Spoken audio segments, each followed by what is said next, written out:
I'm Lou with another episode of My Car Story. Today we're actually in New York. I'm at Steve Hale's restoration shop. You can see the details of his shop in the video. Check out the website and you can get some information there. But this truck we're going to show you, I want to show you where it started. Steve, this one was in, what year was this one first at? 2004 is when I first got this truck. And who gave it to you? My mother actually gave me this truck as a graduation present from high school. So, let's take a look at what it's turned into. So this truck has a name. What's the name of this truck? The name of this truck is the Green Machine. The Green Machine. So let's start with, how long did this restoration take? There's Rocky going by it, by the way. Well, the restoration took about 5 years because, like I said, I just graduated high school and I was early on starting my business, which I started when I was 17, but it was in the process of doing many customers' cars and trying to fit the time in to actually be able to work on the truck. So all in all, we did have probably 3,000 to 4,000 hours into this truck, but like I said, it was over a 5-year time period. Wow. So let's come on back with me. And you've got an interesting story too. You started as an entrepreneur right off the bat. You started your first restoration shop. How old were you when you started that? So I was in high school. I was actually 17. Well, I was actually 15 years old. And I wanted to restore a car because I thought classic cars were really cool. And I said, well, geez, if I restore one, that'll be an easy way to get one. I should be able to save a lot of money. And I learned that the hard way. Our first car we did was a 1960 Jaguar, and that was in my mother's garage when I was in high school. And the next thing you know, my friend's parents started bringing cars in that they wanted painted. So we painted cars in the garage for a while until my mom got sick of the paint fumes in the kitchen and sandblasting in the garage, and the house was filled with sand and bodywork dust. So then I decided to turn it into a real business. And your brother inspired you by telling you what? Well, my brother's always been an inspiration to me, but he didn't think I was going to be able to paint cars because our family did a lot of excavation work and that sort of stuff. So he told me I didn't know what I was doing, and I told him that I was going to become the best car painter in the world just to prove him wrong. So that was my original goal. And obviously you have, let's just talk about this. This truck has won quite a few awards, and specifically regarding paint. It sure has. Now, I'm going to feature more of this. Tell me about the bed. What do we have here? What kind of wood is this? The bed is actually pretty unique. So it's copper panels with a satin finish wood floor. So the only chrome that you're going to see on the bed, on the whole truck, is actually the bed strips. Mm-hmm.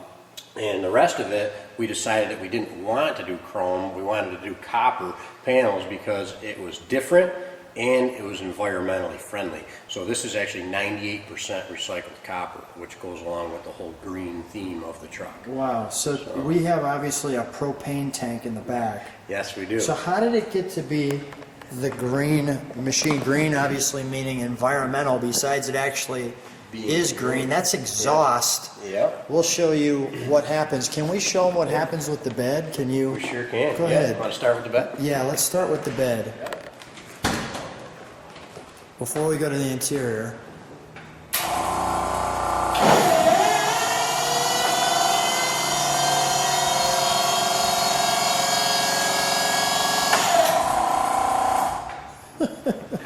Now, let me show you this exhaust.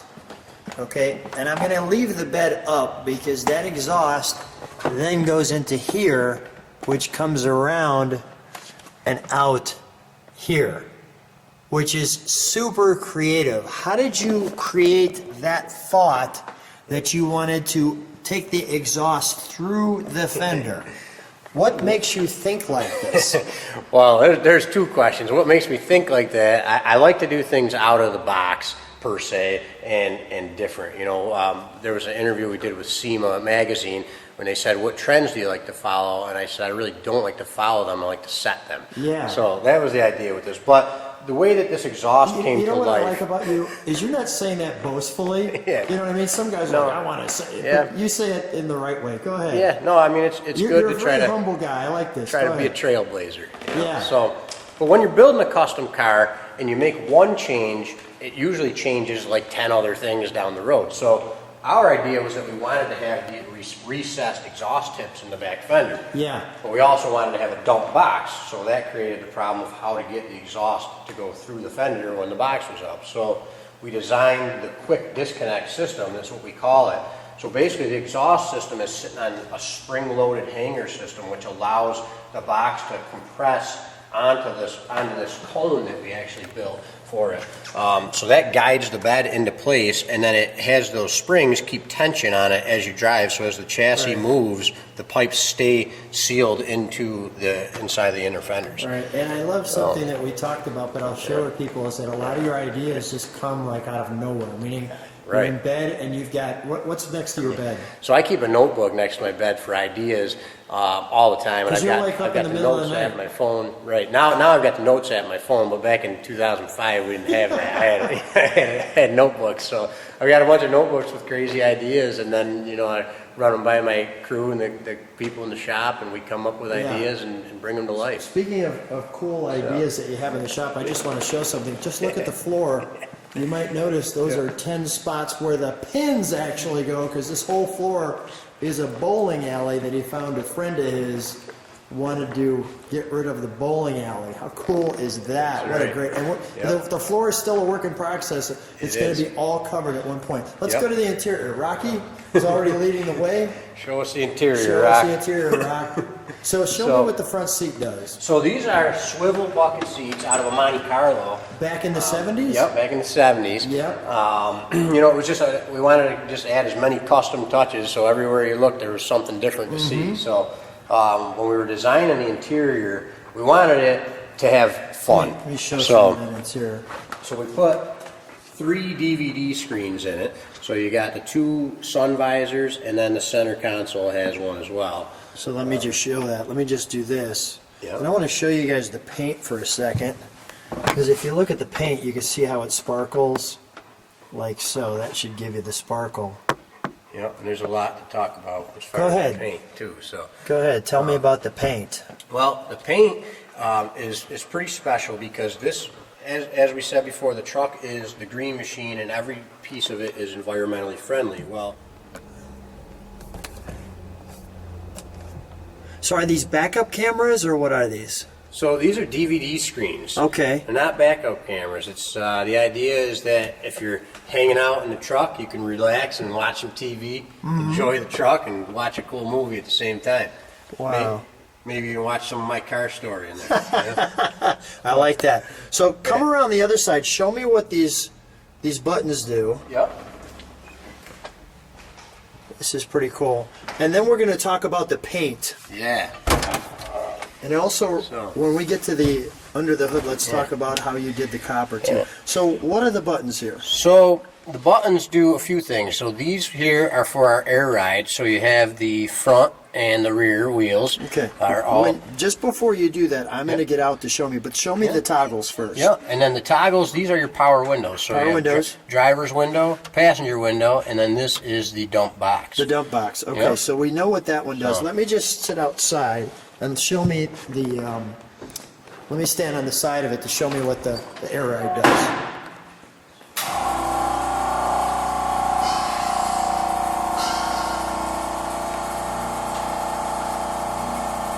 Nice. So that's the drive.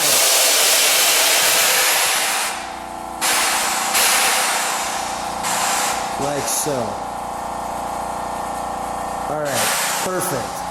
All right. Let's open the hood, but while you're opening the hood, let's talk a little bit about the paint, because this paint is not only special, but I just wanted to show how it's got that pinstriping, and let's show how that hood opens too. That's cool. Go ahead. Yep. You popped it. So the hood, we designed it off of what was similar. A lot of F100s have kits to make a reverse open hood, but like we said before, we don't really like to follow trends, and we want everything to be different. So we started with that framework, but then we created a side tilt hood. And we actually built these pieces from scratch. Now, I've kept the best for last. This engine compartment is second to none. Tell me what you did to this copper. Well, so the copper was a pretty big piece of this truck, like we said in the bed. What we did was we found a way to preserve the copper, and we actually worked with PPG Paint Company to do that. So it's a two-stage acid prep with distilled water to clean the copper and get all the contaminants off of it, and then followed with a clear coating. So that process has now been on here for 14, 15 years, and it hasn't greened or turned like copper normally does. And tell me the story real quick about the local theater. Yeah, so this actually led us to do a lot of different projects. Last year, we restored the Stanley Theater of Utica, which is a totally iconic theater that was built in the 1920s. So the entire front entrance is brass and copper plating, and we refinished all of it. We dismantled the whole front of the theater with our friends at Utica Glass. It was a super cool project. And then we refinished all the copper and brass and used the same process that we did on the green machine that we learned from this truck to restore that theater. And now thousands of people will go in and out of there for many years to come. So that's a pretty cool thing. So if other theaters need this service, you're ready to go. Give us a call. Give us a call. You'll make it happen. So this is just unbelievable. I'm going to do this as well, just so people can see. Yeah. There's Steve's restoration shop. What city are we in? So we are in Frankfort, New York. Frankfort, New York. Okay, so you can find him as well as look in the description. Yep. Tell me about this copper piping. What do we have here? Yeah, so the idea with the engine and the engine bay, like we talked about earlier, is that I learned early on from an old hot rodder that you want the engine to be the jewel of the car, and the engine bay is supposed to be the jewelry box. So you want it to be clean. You don't want wiring all over the place, which is why we've got these bird's mouths, which is what they call in the metal shaping industry, pieces in the inner fenders for strength and to hide all of the wiring throughout it. And then as far as the copper piping, which you asked about, this is actually the fuel rail for the truck. So it's a 1-inch copper pipe that supplies all of that fuel, and it comes off of this propane regulator, which converts the liquid propane to a vapor, basically, to a gas. So now, but that's feeding dual propane carburetors on top of a tunnel ram going into a Ford 460 that is totally built. So this thing is pushing somewhere in the nature of 500 to 600 horsepower, and it's next to zero emissions, which is the cool thing about it. So propane is a really popular fuel, believe it or not, in a lot of like government vehicles or companies that are going to be running a truck inside of a warehouse or a forklift, for example, because of that low emissions. So it's good for the environment, and propane is actually a byproduct of fuel, and on top of that, it burns at like 112 octane, something like that, I believe. So it's super hot and clean. If you pull the spark plugs out, they look brand new still. So it's an all-around really awesome fuel.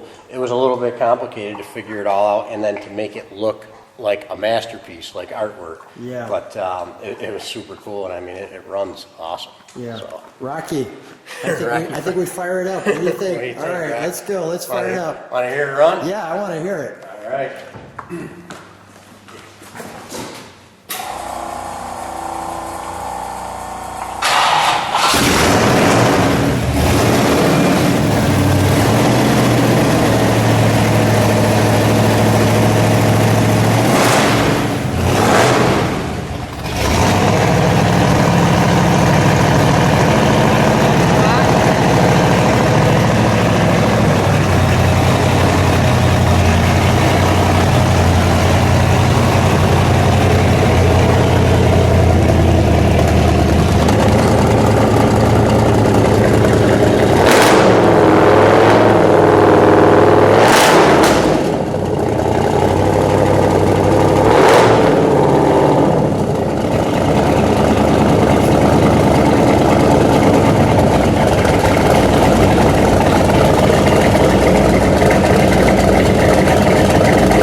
Seriously, I didn't mean to yell at you, but if you're back here listening to this, I had to yell to get him to step on the brakes. Holy cow. Yep. That's got a great sound. It is surprisingly a little bit muffled when it comes down. Yep. But man, does it sound great. I'll open up this tailgate. Yeah, show me that. So a dump truck needs to have a tilt open tailgate. And that's what we got here. Wow.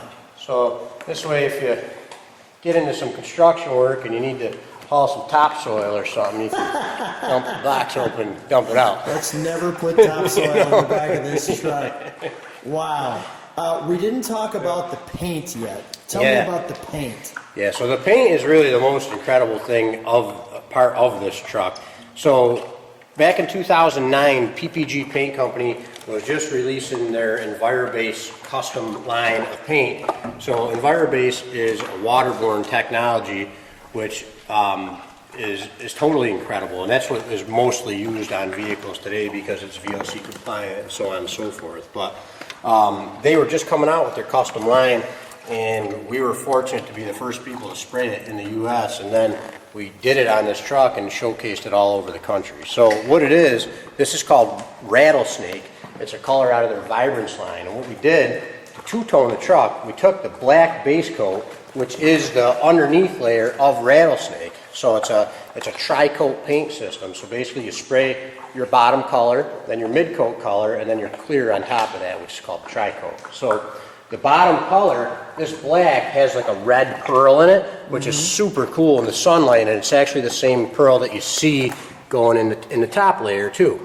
So it kind of blends them together, which is what's cool about the two-tone effect. And then the mid-coat is 3 layers of what's called an Ember Glow Candy Pearl, and that gives it the color-changing effect. So you see like 5 different colors in it in the sunlight, which is really, really cool. Yeah, So. it's well, first of all, I think you've explained to your brother that you can paint, for sure. So much so that PPG asked you to take this truck around the country For sure. to 20 plus shows. It's been the World of Wheels. It's won trophies there. Yep. It's been to SEMA. Yep. It's been to all the places. And now, finally, thank you so much. It's been on My Car Story.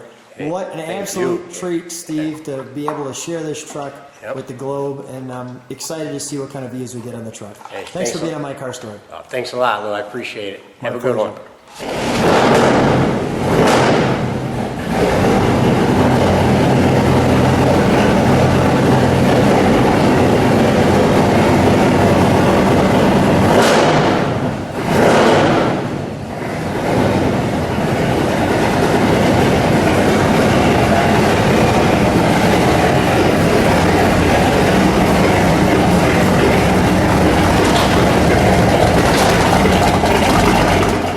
Hey guys, if you've made it this long in the video, Steve and I want to invite you out to a great muscle car show in New York at the Saratoga Auto Museum. Check out the description, we'll have a link.